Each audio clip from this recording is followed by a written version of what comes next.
What details does Dan Birmingham pay attention to specifically for this Danny fight? I was talking to Kendall Holt, and he says Danny has impeccable timing.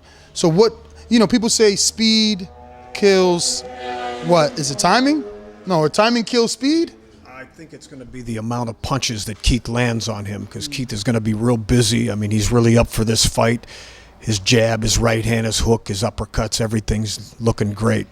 So Danny's in trouble. Now, some would say that plays into Danny's strong suit. In the Matisse fight, we've seen him play the role of a counterpuncher. So if Kieth is the aggressor, wouldn't that be, I guess, right at home for Danny? It's real hard to time somebody that's got a good feint, and Kieth's got a great feint, so he's going to be pulling off balance all the time. For you, when you hear people say, that he's weak to the body, yet he's never gone down or never taken a knee, how do you receive that? I know in boxing you can take it better here than you can in the liver. I mean, it was a perfectly placed punch. Anybody would have got hurt. Most guys would have went down and quit. But the toughness of Kieth Thurman prevailed. Well, they mentioned Jesus Soto Carras, Diego Chavez. Again, times that he never went down, but for whatever reason, the critical world of the internet and reporters and what have you have him labeled as, I don't know, as if it's iffy. As if he doesn't like to be hit, is what you read, what you hear out here. Well, nobody likes to be hit. I mean, it's all part of the business. He understands that. We just want to minimize the damage. We want to minimize the damage. That's what we want. Is 2.5 is what the betting line opened up at. Is that fair enough for you? Do you think that Kieth is levels above that 2.5, or is that fair? I don't pay any attention to the odds. I mean, nothing's going to come into play that way when the bell rings. It's going to be him and Danny. So I don't pay attention to the odds at all. Although I might put a few bucks down on Kieth.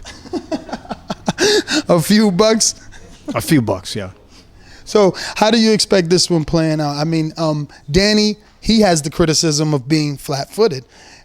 Can Kieth kind of do the similar Pacquiao role where it's like jump in, do some damage, jump out? Well, Kieth fights out of a rhythm anyway. He's always moving. He's always setting the guy up. He's stutter-stepping. He's feinting. He's always trying to throw you off. So in that regard, I don't think Danny will get a chance to get set once Kieth starts nailing him.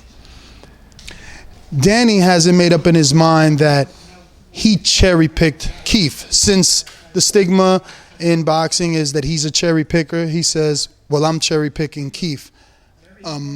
How do you receive that? That's just banter back and forth. I don't pay any attention to that. I mean, fighters are going to talk about each other. That's just the nature of the business. We'll see fight night what happens. But it seems like he's always had his eye on Kieth. I've spoken to him a lot, and he says he's known Kieth through the amateurs, but that, Kieth has always not been on the level as an amateur that Danny was, and nor was he, obviously now, not the level of a champion that Danny is. He always feels like Kieth was behind him. Is there anything that we don't know in the amateurs that we missed? You're talking about a 7-time national champion. So he's got the amateur pedigree. You're talking about a world champion, an undefeated world champion. So that's just talk, and we pay no attention to that. Is Danny in the toughest fight of his career? For sure, for sure. Kieth might be too, but Keith's going to prevail. What is the difference between a Matisse or a Khan or Eric Morales? Because leave it to the father. We've been here before, is his words. We were always counted out. We were a 7-1 with Khan. We were a 4-1 with Matisse. It's no difference that we're a 2.5 underdog with Kieth Thurman. I mean, that's all odds maker stuff. We pay no attention to that. We view the films. We know what we have to do. We train hard. Kieth will execute in this fight and be the victor. Does it come down to tools? Does Kieth just have more gears in the ring? Some people call Danny a counter puncher and a big puncher, but Kieth is versatile in the sense, like Kendall Holt said, the legs. Someone else might say the jab. You consistently bring up the right hand. We all seen him land that beautiful left hook on Porter. Seems like he has a little more in his bag. Am I is that wrong? No, it's not wrong. But the one thing Kieth has is great eyes and great reflexes. He knows how to read. He knows how to react. So whatever Danny brings, Kieth's going to be ready for. It doesn't matter what it is. Now, all the Kieth Thurman fans, we've been waiting for that one time. We want that knockout. He said, 3 times the charm in the Barclay Center. Is Danny the guy to give Kieth that knockout again, to be able to put him back in the win column with the KO? I mean, not going to make any predictions because they're both champions. It's going to be a great fight, but I guarantee you Kieth Thurman will prevail.